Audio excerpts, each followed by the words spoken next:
우리가 살아갈 때는 사람이 해야 되는 일과 하나님께서 하셔야 하는 일이 존재합니다. 밥을 하는 거, 일을 하는 거, 청소를 하는 거, 이런 것들은 사람이 해야 되지요. 하나님께서 우리가 가만히 있는다고 해서, 우리가 믿음으로 있는다고 해서 하나님이 갑자기 우리 입을 벌려서 밥을 집어 넣어주지 않고, 하나님을 믿는다고 하면서 가만히 앉아 있는다고 해서 밥통에서 밥이 저절로 되어지지 않고, 하나님을 믿는다고 하면서 가만히 있어도 청소가 저절로 되어지지 않지요. 하나님이 대신 밥을 지어주지 않고, 하나님이 대신 청소해주지 않고, 하나님이 대신 우리 입에 밥을 넣어주지 않습니다. 그건 우리가 해야 되지요. 우리가 밥통에다가 물을 넣고 쌀을 넣고 밥을 지어야 되고, 그리고 밥그릇에 퍼서 우리가 입에 넣어야 되고, 우리가 빗자루를 가지고 청소를 해야 됩니다. 공부라는 것도 우리가 책을 펴들고 시간을 내서 그것을 읽고 그것이 무슨 의미인지 생각하려고 애를 쓰고 문제를 풀어보며 그 내용을 알아가기 위해서 노력을 해야 됩니다. 하나님께 기도하고 하나님께서 내게 공부할 수 있는 지혜를 주신다고 아무리 믿어도 책을 펴서 읽지 않으면 가만히 책상에 앉아 있는다고 해서 우리 머릿속에 컴퓨터 프로그램을 입력하듯 우리의 머릿속에 수학 지식, 영어 지식, 국어 지식, 과학 지식을 프로그램 입력하듯 넣어주지 않지요. 우리가 그 각각의 책들을 읽고 그 내용을 습득하기를 애써야 됩니다. 그러면 그때 하나님께서 역사해 주시지요.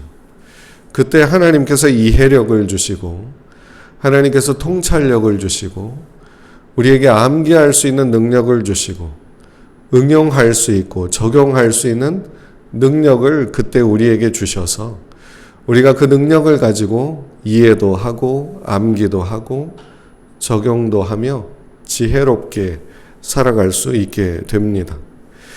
우리가 노력하고 애쓰는 것에 대해서 하나님께서 거기에 걸맞게 열매를 거두게 해 주시는 거지요.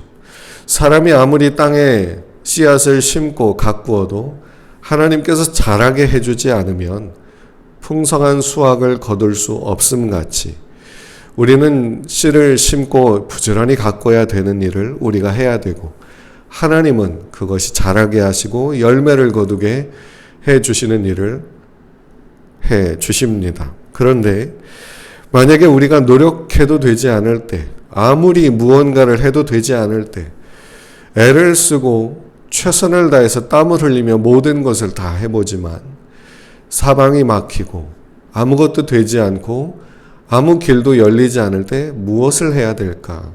어떻게 해야 될까? 우리가 살아가다 보면 우리가 아무리 노력해도 아무것도 되지 않을 때가 있습니다. 그때는 정말로 하나님만이 무엇을 하셔야만 하는 때지요. 우리가 아무리 열심을 다하고 최선을 다하고 우리가 할 수 있는 모든 노력을 다 기울여도 아무것도 되지 않을 때, 사방이 막혀 있을 때, 그때 우리는 무엇을 해야 될까? 하나님이 하시기만을 무작정 기다리며 가만히 있어야만 하는 것일까? 이때 우리가 할 일이 무엇인지에 대해서 오늘 말씀을 통해 우리가 나눠보기를 원합니다. 오늘 우리가 보고자 하는 주인공은 바울과 실라입니다. 이 사람들은 바울은 아시아에서 복음을 전하려는 계획을 가지고 있었습니다. 그런데 그 길이 잘 열리지가 않았지요. 성경에서는 그 길을 성령께서 막으셨다고 이야기를 해줍니다. 하지만 그것을 알지 못하는 사도 바울은 어떻게든 자기 마음에 생긴 소원과 열망을 따라서 아시아에서 복음을 전하려고 애를 쓰지요. 그래서 다른 지역으로 다른 사람들과 함께 다른 계획을 세우며 열심히 그 길로 나아가 보려고 애를 썼지만 끝내 되어지지 않았습니다. 하나님께서 철저하게 막으셨던 거지요.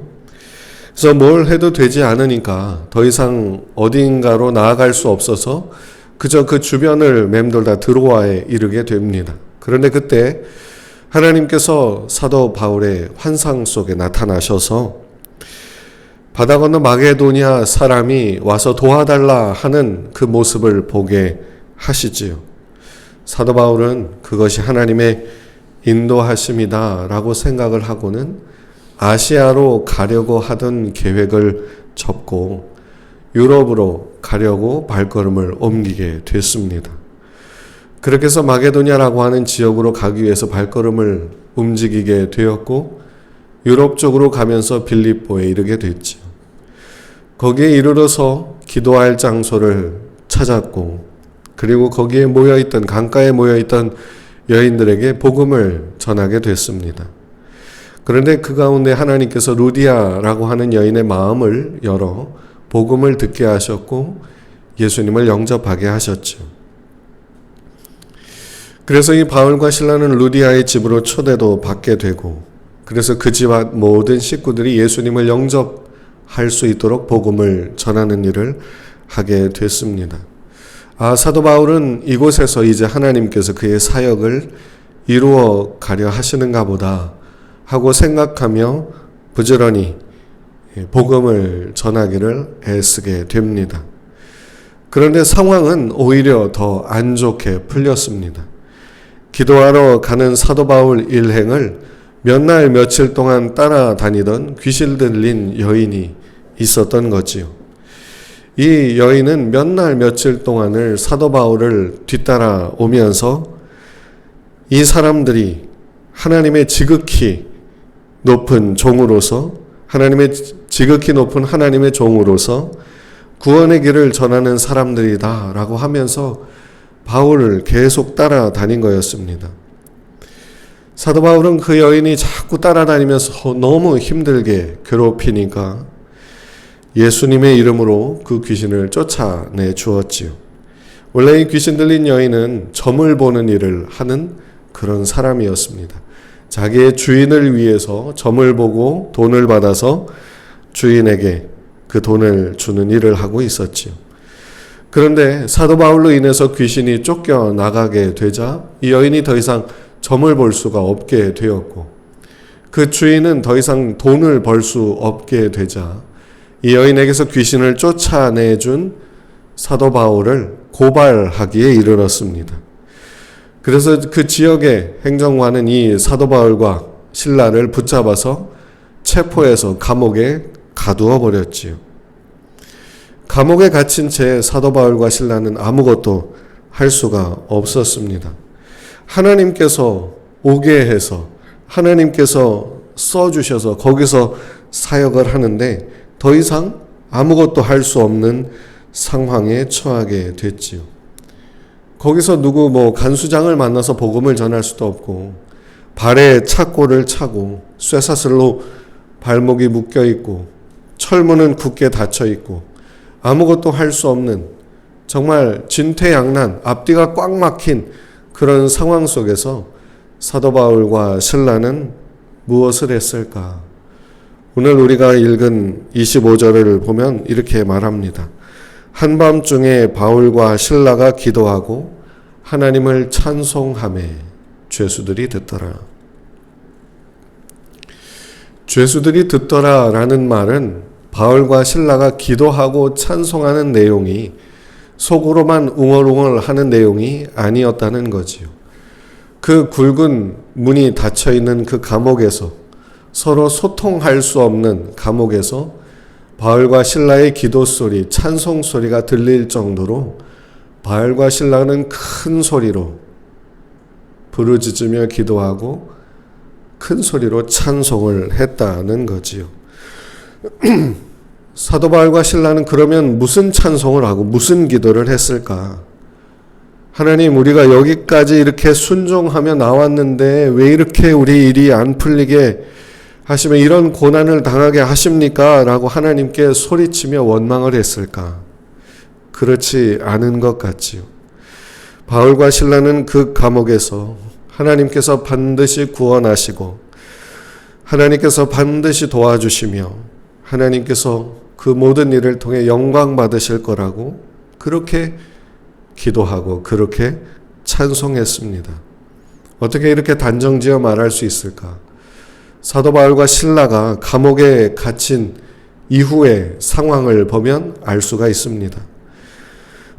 사도 바울과 실라가 감옥에서 기도하고 찬양을 하고 있을 때 갑자기 지진이 일어나게 됐지요. 옥터가 흔들리며 감옥 문이 비틀리고 문이 열렸습니다. 문이 부서지고 떨어져 나가서 이제 밖으로 나갈 수 있게 됐습니다.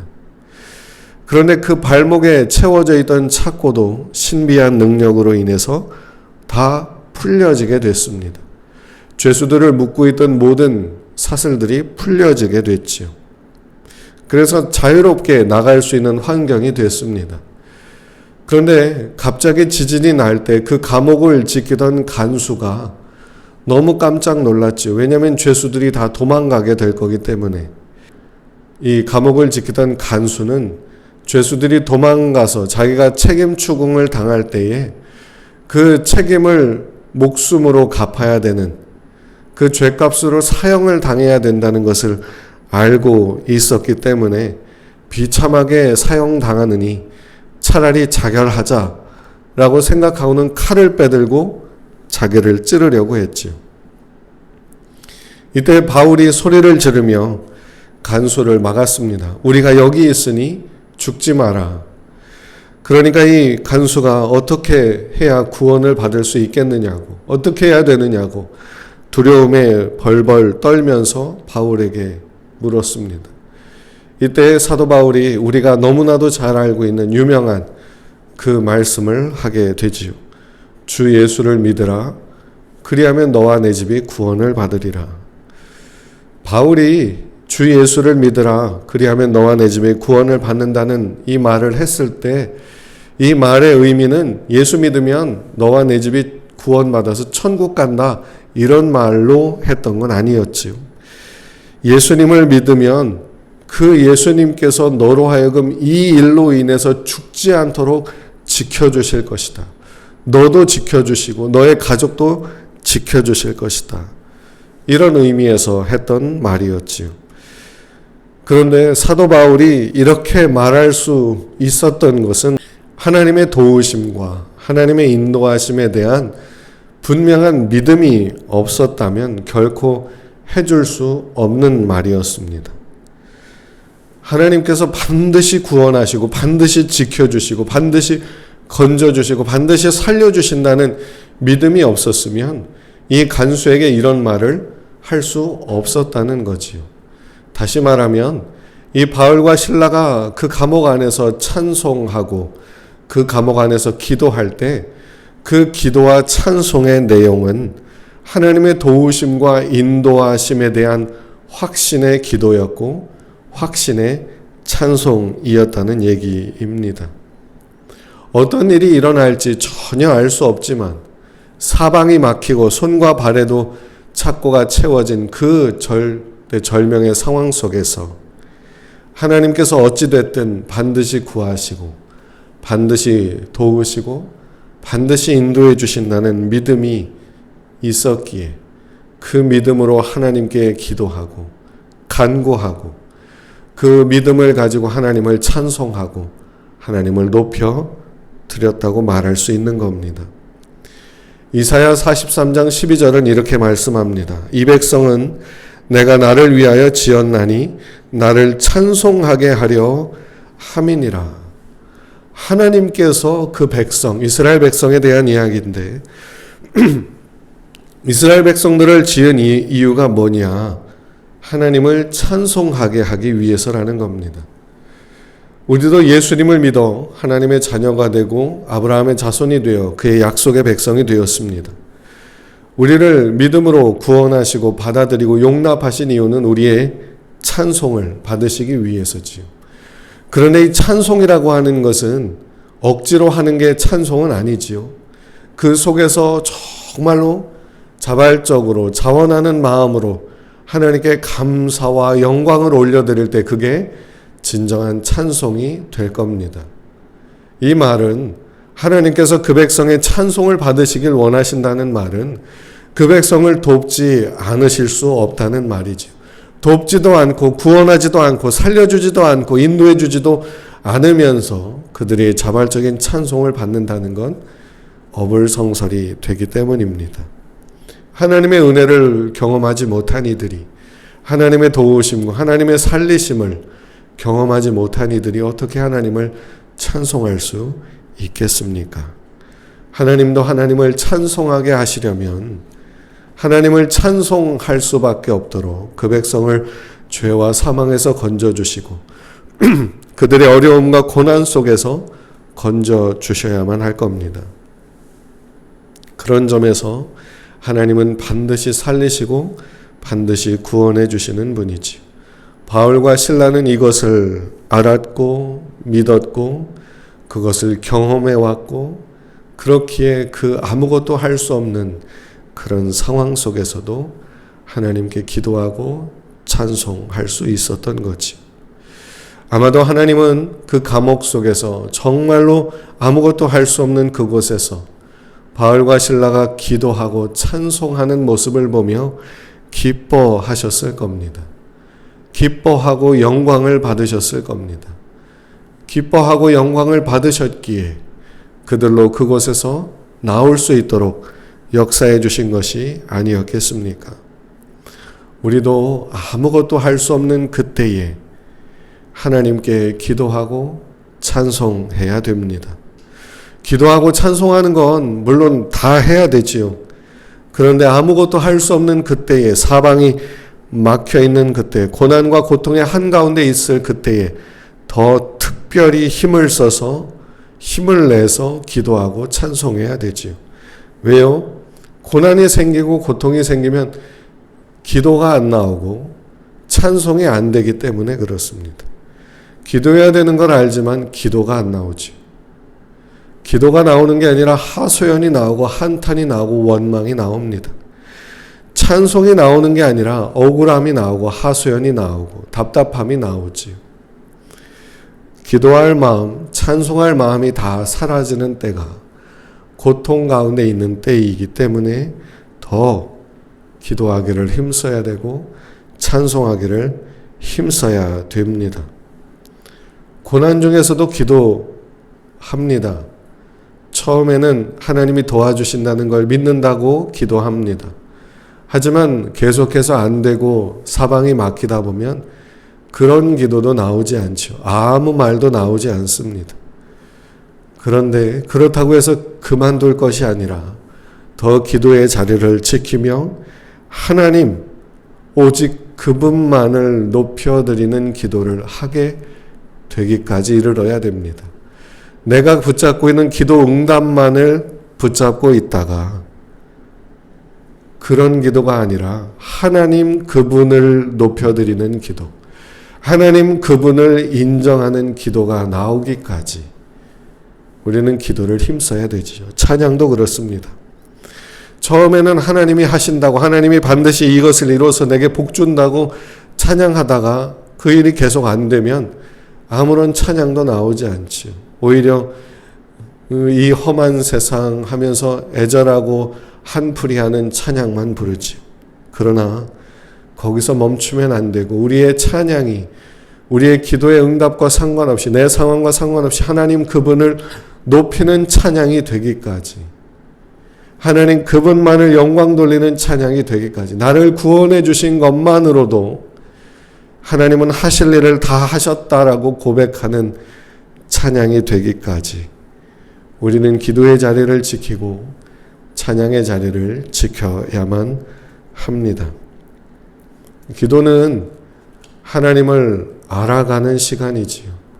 우리의 위시리스트를 나열하여 하나님께 알려드리는 시간이 아니고 하나님께서 무엇을 해야 되는지 우리가 지시하는 시간이 기도 시간이 아니라, 기도는 하나님 그분을 인정하고 그분을 높여드리고 그분에 대한 우리의 믿음과 우리의 마음을 고백하는 것이 기도가 아니겠습니까? 찬양도 하나님의 마음을 어떻게 움직여 보려고 하는 게 아니라 하나님 그분을 높여드리고 하나님 그분을 영광 돌리며 아무런 응답을 주지 않으셨어도 높임 받으시기에 합당하신 분임을 인정하는 그런 찬양이 하나님이 기뻐 받으시는 찬양이 되지 않겠습니까? 우리가 아무것도 할 수 없는 때에 해야 되는 것이 바로 이러한 믿음의 기도고 이러한 믿음의 찬양이라 할 수 있습니다. 물론 우리가 힘든 상황 속에서 우리의 답답하고 괴로운 상황도 아뢰어야 되지요. 우리의 원하는 것들을 하나님께 자세하게 설명드리기도 해야 됩니다. 우리가 겪었던 아픔과 상처도 말씀드려야 되고 얼마나 이것 때문에 고생했는지도 알려드려야 됩니다. 그런데 우리의 기도가 거기에 머물면 안 되지요. 하나님을 높여드리는 데까지 이르러야 되고 하나님의 말씀이 내게 온전히 이루어지기를 바라는 데까지 이르러야 됩니다. 우리의 찬양도 하나님의 은혜로 생명을 얻게 되었고 그래서 하나님은 높임 받으시기에 충분하고 합당하신 분이 되었음을 아뢰는 그런 찬양이 되어야 합니다. 우리의 기도와 우리의 찬양이 이렇게 되어야 하는 까닭은 기도와 찬양만이 우리를 불신앙으로 넘어뜨리는 마귀를 이기는 유일한 방법이고 우리의 마음을 세우는 유일한 방법이고 우리 앞에 막혀있는 문을 여는 유일한 방법이 되기 때문에 그렇습니다. 그래서 우리는 하나님께서 무언가를 더 해주시기만을 바라며 그냥 무작정 있을 것이 아니라 우리의 기도와 우리의 찬양이 우리 앞에 닫힌 문을 열 수 있도록 온전한 믿음의 기도, 믿음의 찬양이 되게 해야 하는 것입니다. 바울과 실라는 여기에 오기까지 많은 고난과 어려움을 겪어온 사람들이었습니다. 그들은 사람들로부터 받는 핍박과 어려움이 얼마나 고통스러운지 모르는 사람들이 아니었습니다. 고난과 고통 속에서 괴로워하고 아파하고 울고 힘들어하는 그런 걸 수없이 겪어온 사람들이었습니다. 이 사람들은 남들보다 대단히 뛰어나고 대단히 위대해서 그래서 이렇게 막 감옥에 들어가도 아무 일도 없는 것처럼 찬양하고 기도할 수 있었던 게 아니지요. 그들도 아픔을 알고 괴로워할 줄 알고 울고 고통스러워할 줄 아는 그런 사람들이었습니다. 그럼에도 불구하고 기도하고 찬양했던 거지. 우리나라에 주기철 목사님이라는 분이 계셨습니다. 일제 식민지 시대 때 신사참배를 거부하다가 순교하신 목사님이신데 일본의 천황에게 절하지 않으면 죽는다라고 협박을 하는데도 불구하고 끝까지 절하지 않고 하나님께만 절해야 되고 하나님만 섬겨야 된다고 믿음을 지키다가 결국엔 순교하셨지요. 감리교단, 장로교단 할 것 없이 교단들이 다 신사참배를 허용할 때에도 이 주기철 목사님은 끝까지 믿음을 지켰습니다. 그런데 이분이 믿음을 지키다 감옥에 들어갔었는데 감옥에 들어갔다가 풀려 나오게 되었었죠. 근데 감옥에서 당했던 고문과 그 핍박이 얼마나 거셌던지 집에 나와서 집에서 가족들과 함께 아침 식사를 하고 있을 때 갑자기 또 일본 경찰이 들이닥쳤는데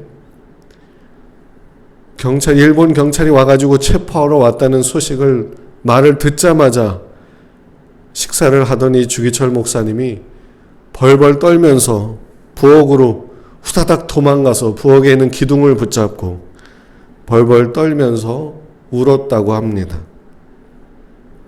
너무 무섭고 너무 고통스럽고 너무 괴로우니까 정말 말로 표현할 수 없는 그런 힘든 일을 당한 목사님이고 또 감옥에 갇히게 되었는데 끝까지 믿음을 지키다 순교하셨죠.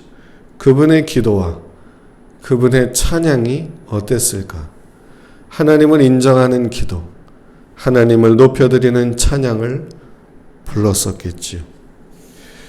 사도 바울과 실라가 기도하고 찬양한 것도 그렇습니다. 세상살이가 얼마나 힘든지 몰라서 예수님 믿고 하나님의 일을 하니까 다 잘 되니까 마냥 좋아서 하신 것이 아니었지요. 그 아픔과 고통과 괴로움을 다 알고 그 가운데 말할 수 없는 그 괴로움을 다 겪어냈지만, 그래서 울고 그 가운데 소리치고 괴로워할 수밖에 없다는 것도 알지만, 그래도 끝까지 하나님께서 구원해 주시는 것을 알았기에, 하나님께서 말씀해 주셨기에, 위로해 주셨기에 그렇게 기도할 수 있었고 그렇게 찬양할 수 있었던 거지요. 하나님께서도 우리의 마음을 위로하여 주시고 우리에게도 알게 해 주고 계십니다. 하나님은 반드시 우리를 도우시고 이 길을 여시고 이 문을 열어 주실 것입니다. 하나님께서 우리의 삶에 닫힌 문을 여시고 우리에게 복을 더해 주실 줄로 믿습니다. 우리가 비록 힘들고 어려운 삶을 살아가고 있다 할지라도 하나님은 우리의 기도를 기다리고 계십니다. 어떤 기도요? 믿음으로 하는 기도. 하나님은 우리의 찬양을 듣기를 기다리고 계십니다. 어떤 찬양이요? 하나님을 높여드리는 찬양이요. 하나님은 우리가 기도하는 것을 기다리고 우리가 찬양하는 것을 기다리고 계십니다. 그리고 우리가 기도할 때 기뻐하시고 우리가 찬양할 때 영광을 받으시지요. 그 하나님께 이왕 기도해야 되고 이왕 찬양해야 된다면 어떤 기도를 하고 어떤 찬양을 하는 것이 하나님을 더 높여드리고 하나님께 영광이 되겠습니까?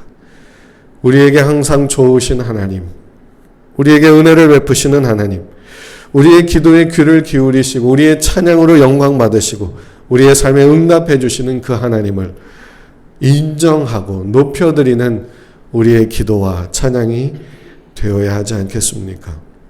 우리가 생각지도 못한 고난과 어려움이 또 찾아올 수 있겠지만 하나님께서 우리를 위하여 반드시 길을 열어주시고 보호하시고 복음을 증거하는 자로 써주실 줄로 믿습니다. 더 믿어보고 더 기도하고 더 찬양할 수 있는 우리가 되면 좋겠습니다. 하나님께서 우리의 기도를 기다리고 계시다. 왜? 응답해 주시려고. 하나님께서 우리의 찬양을 기다리고 계시다. 왜? 우리를 통해 영광 받으시려고. 이것을 알고 하나님 앞에 더 기도하기를 힘쓰고 더 찬양하기를 힘쓰는, 그래서 우리의 삶에 닫힌 문을 기도와 찬양으로 열어갈 수 있는, 하나님만이 온전히 역사하시는 것을 기도와 찬양을 통해 지켜볼 수 있는, 그래서 하나님을 더 높여드릴 수 있는 그런 저와 여러분들이 되실 수 있기를 바랍니다. 하나님께서 우리의 기도 가운데 응답하시고 찬양 가운데 역사해 주실 줄로 믿습니다. 우리의 모든 할 수 있는 길이 막힌 거기서 하나님의 온전하신 역사가 나타나고 하나님의 온전하신 은혜가 우리에게 부어지게 될 줄로 믿습니다. 이 믿음으로 오늘도 내일도 매일매일을 살아갈 수 있는 저와 여러분들이 되시기를 주님의 이름으로 축복합니다.